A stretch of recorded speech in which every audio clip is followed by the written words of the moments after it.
Pinagdiriwang ngayong araw ang kaarawan ni Filipino Revolutionary Leader Andres Bonifacio. Kaugnay nito, ilang gawain na nakaschedule bilang bahagi ng selebrasyon. Sasabayan din ito ng serye ng mga kilos protesta ng mga anti-Marcos. Ngunit kasunod ng mga terror threat tulad na lamang na natagpo ang improvised explosive device malapit sa US Embassy at sa nagpapatuloy na bakbakan sa Lanao del Sur kontra Maute Group, nangangamba ang marami para sa kanilang kaligtasan. Ayon sa pambansang pulisya, walang dapat ipag-alala ang publiko dahil nakabantay ang buong puwersa ng PNP upang matiyak ang seguridad sa iba't ibang panig ng bansa. Huwag kayo matakot dyan. Huwag kayo matakot. Huwag kayo matakot. Andito kami. We are ready to have ourselves exploded para lang sa inyo. Oo.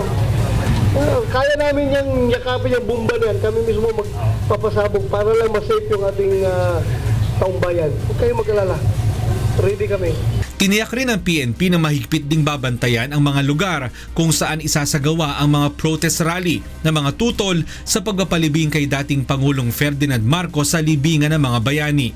Well, lahat naman ng mga relista natin, escortan natin yan. Primarily because of the traffic that they might cause, no? Sisimula ng mga anti-Marcos protester ang rally mamayang alas 4 ng hapon sa People Power Monument sa EDSA White Plains.